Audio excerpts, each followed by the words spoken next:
Your father was the worst human alive. Home was hell.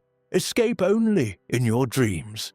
You're born in Pretoria, South Africa, in 1971.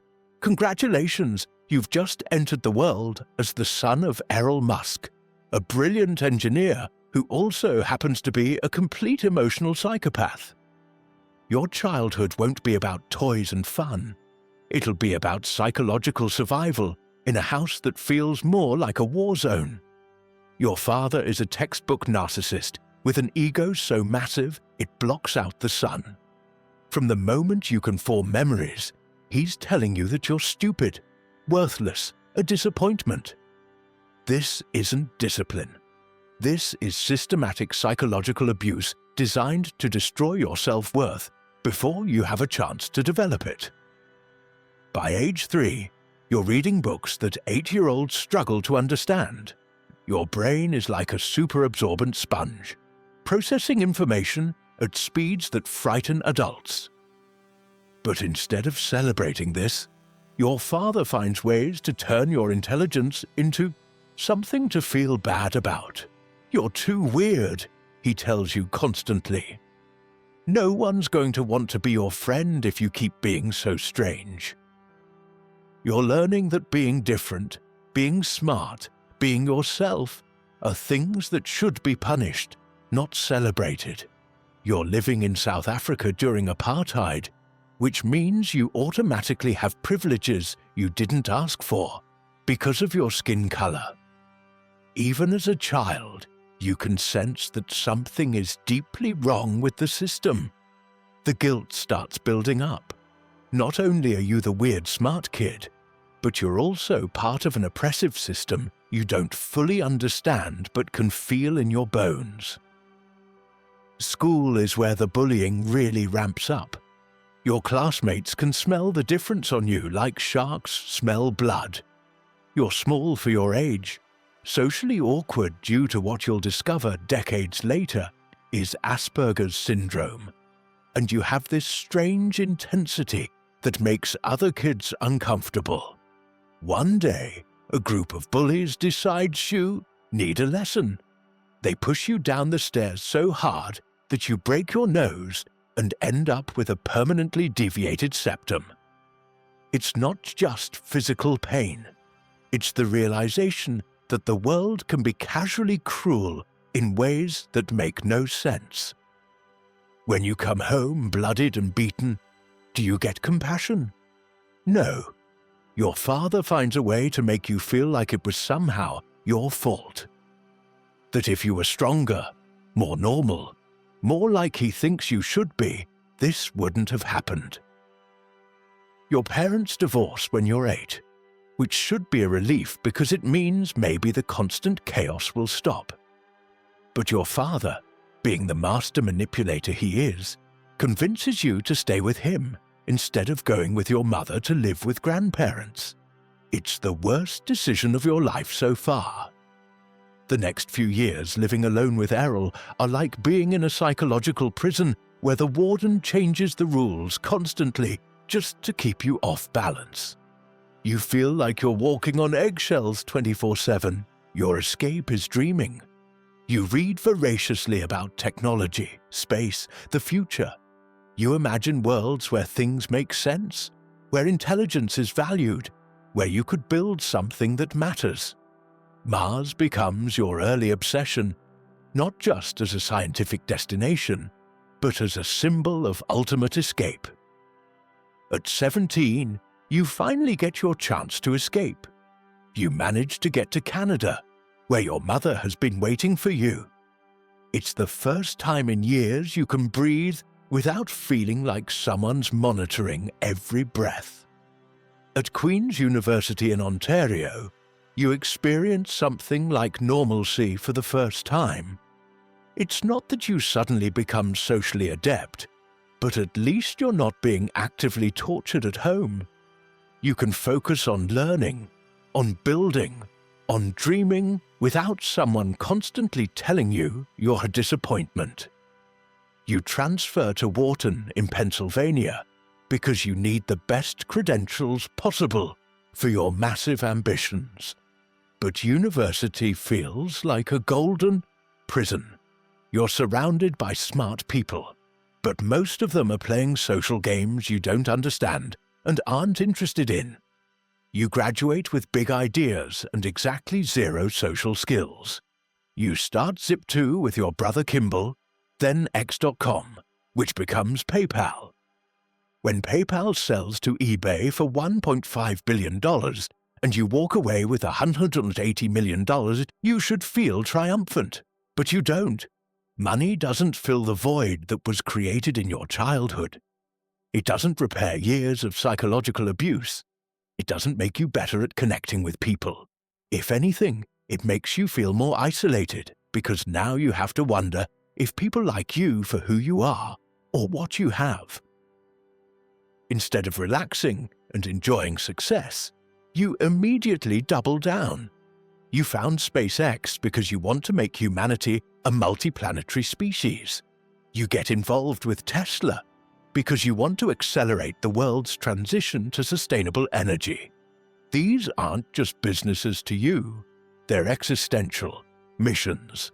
Work becomes your drug. It's the only thing that quiets the voices in your head that sound suspiciously like your father telling you you're not good enough. You work 100-hour weeks not because you have to, but because it's the only way you know how to prove your worth. You marry Justine Wilson, your first wife, in 2000. She's smart, beautiful, a writer. On paper, she's perfect. But you don't know how to be a husband because you never had a model of what a healthy, loving relationship looks like. You treat marriage like another project to optimize. When your first son, Nevada, dies from sudden infant death syndrome at 10 weeks old, it's devastating in ways you can't process. Your response is to do the only thing you know: bury yourself in work. Justine needs emotional support.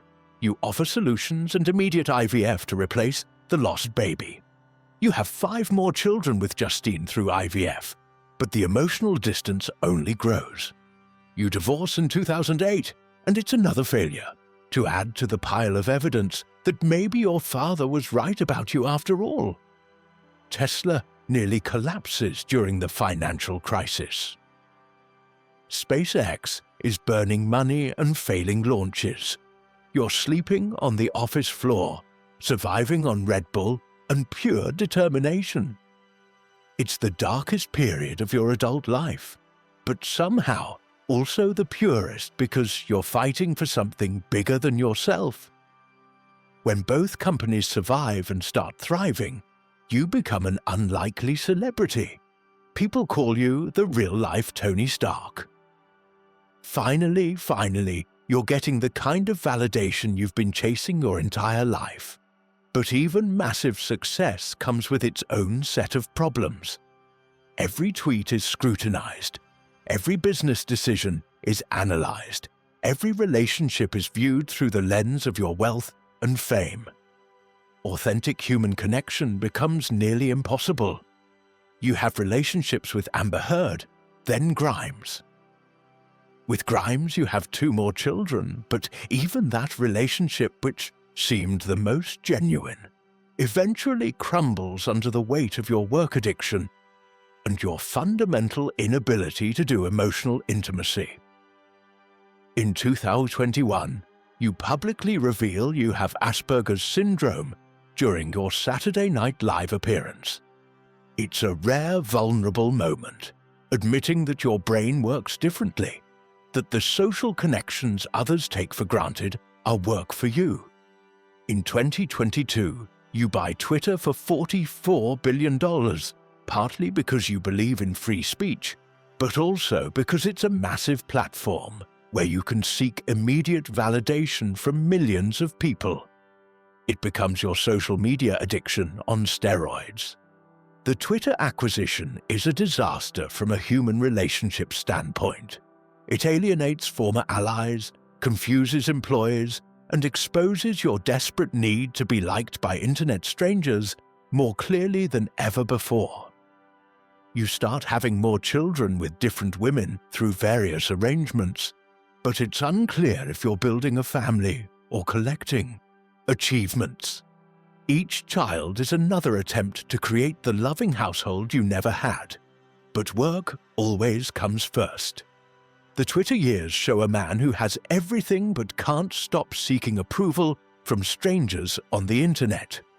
You post memes at 3 a.m., get into fights with journalists and make impulsive decisions that cost billions. It's the behavior of someone who never learned healthy coping mechanisms. Your relationship with your own father becomes public fodder when it's revealed that Errol had children with his own stepdaughter. The dysfunction runs so deep that even having unlimited resources can't create distance from the trauma.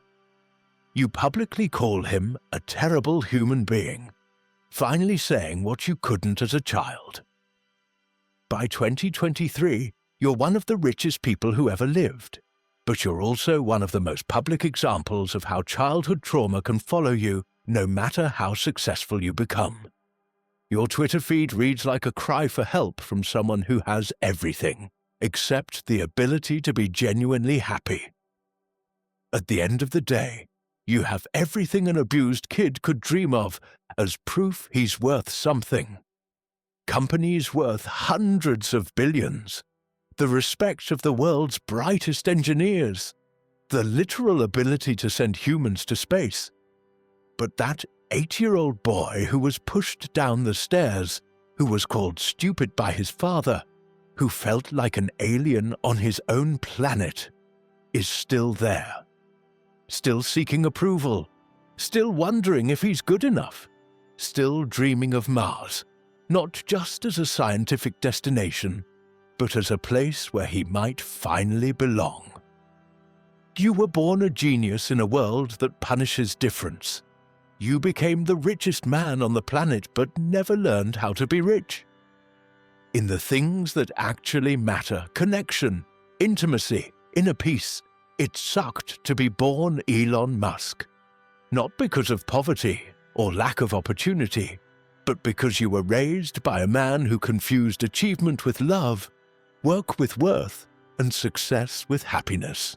The loneliest billionaire in history, building rockets to escape a planet where he never learned how to simply be human. Friends, what controversial figure would you like us to explore in the next video? Comment below with your detailed thoughts, and don't forget to subscribe. Let's keep diving into the psychology behind the headlines.